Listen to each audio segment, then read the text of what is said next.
श्री स्वामी समर्थ. सर्वप्रथम तुम्हा सर्वांना होळीच्या खूप खूप शुभेच्छा. उद्या आहे धुलिवंदन म्हणजेच होळीचा करीदिन. या दिवशी होळीची राख अंगाला लावण्याची प्रथा आहे. त्याचप्रमाणे राखेमध्ये रंग मिसळून हे रंग खेळले जातात. परंतु यंदा धुलिवंदनच्या दिवशीच चंद्रग्रहण आलेले आहे आणि हे ग्रहण भारतातून दिसणार आहे. त्यामुळे धुलिवंदन हे आपल्याला उद्या साजरे करता येणार नाही.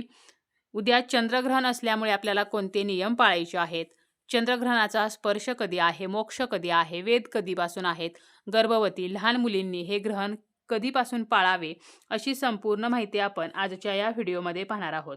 व्हिडिओला सुरुवात करण्याअगोदर तुम्ही जर चॅनलवरती नवीन असाल आणि पहिल्यांदाच माझे व्हिडिओ पाहत असाल तर चॅनलला सबस्क्राईब करा. व्हिडिओ माहितीपूर्ण वाटला तर व्हिडिओला लाईक करा. ग्रहणाची वेळ ही आध्यात्मिकदृष्ट्या संवेदनशील मानली जाते. याचा परिणाम एखाद्या व्यक्तीच्या मानसिक स्थितीवर, आरोग्यावर, नातेसंबंधांवर आणि आर्थिक निर्णयांवर होऊ शकतो. उद्याचे चंद्रग्रहण हे दुपारी 3:21 सुरू होईल आणि संध्याकाळी 6:48 संपेल. ग्रहणाचा स्पर्श जो आहे तर तो दुपारी 3:20 होणार आहे. संमिलन हे 4:34 असणार आहे. ग्रहणाचा मध्य हा 5:04, उन्मिलन हे 5:33 आणि ग्रहणाचा मोक्ष हा 6:48 असणार आहे.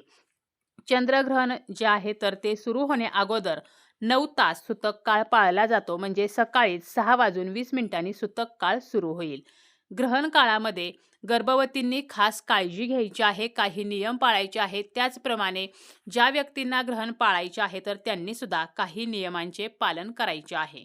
या चंद्रग्रहणाचा पुण्यकाल हा अत्यंत कमी असणार आहे. संध्याकाळी 6:20 पासून ते संध्याकाळी 6:48 तर हा पुण्यकाल असणार आहे. त्याचप्रमाणे वेद जे आहेत तर ते सूर्योदयापासून ते संध्याकाळी 6:48 म्हणजे ग्रहण संपेपर्यंत असणार आहे.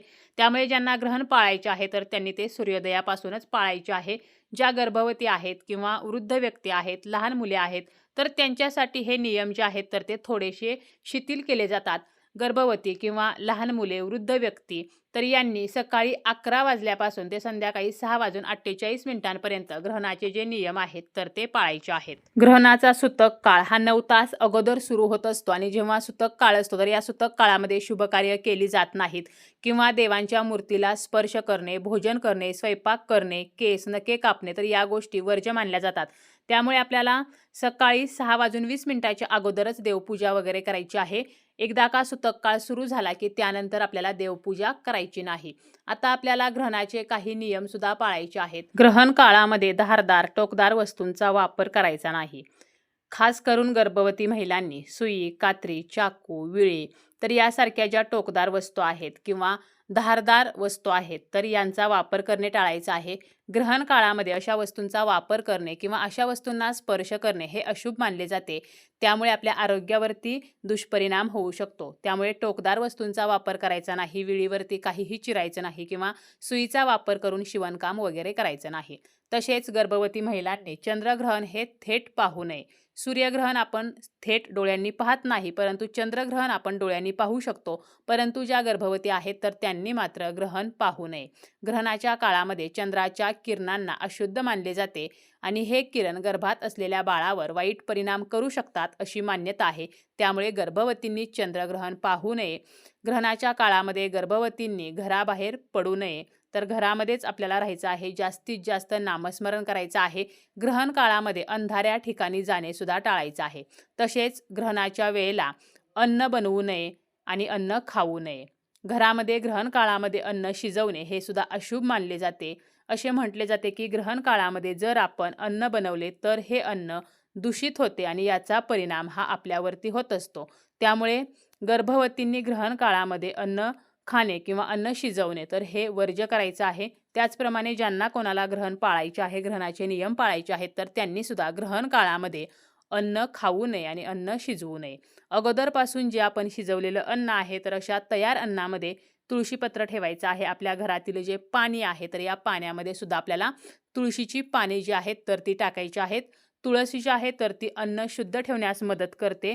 तुळशीपत्र आपण अन्नामध्ये किंवा पाण्यामध्ये ठेवल्यामुळे ग्रहण संपल्यानंतर ते अन्न आपण खाऊ शकतो, ते पाणी आपण पिऊ शकतो, कारण ते अन्न किंवा पाणी तुळशीपत्र असल्यामुळे अशुद्ध मानले जात नाही. ग्रहण काळामध्ये झोपू नये, केस विंचारू नये, त्यामुळे सकाळी 6:20 अगोदरच आपल्याला केस विंचारायचे आहेत, वेणी घालायची आहे. ग्रहण काळामध्ये केस विंचारू नये, आपली स्वतःची वेणी घालू नये आणि इतरांची सुद्धा वेणी घालू नये.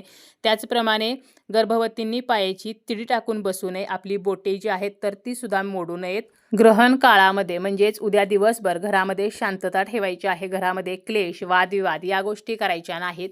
तसेच हनुमान चालीसा, गायत्री मंत्र यांचा उच्चार ग्रहण काळामध्ये करणे हे शुभ मानले जाते. त्यामुळे आपल्याला ग्रहण काळामध्ये हनुमान चालीसा म्हणायची आहे, गायत्री मंत्र म्हणायचा आहे. तसेच आपल्याला जो मंत्र येतो तर तो मंत्र जो आहे तर तो आपल्याला जास्तीत जास्त म्हणायचा आहे. नामस्मरण आपल्याला ग्रहण काळामध्ये जास्तीत जास्त करायचं आहे, ज्यामुळे आपल्या घरामध्ये सकारात्मक ऊर्जा ही वाढीस लागेल आणि नकारात्मकता राहणार नाही.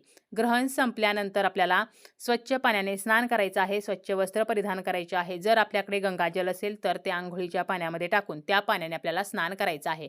ग्रहण संपल्यानंतर दानधर्म करणे हे अत्यंत शुभफळ देणारे असते. त्यामुळे ग्रहण काळ संपल्यानंतर म्हणजेच सायंकाळी 6:48 नंतर आपण दानधर्म करू शकतो.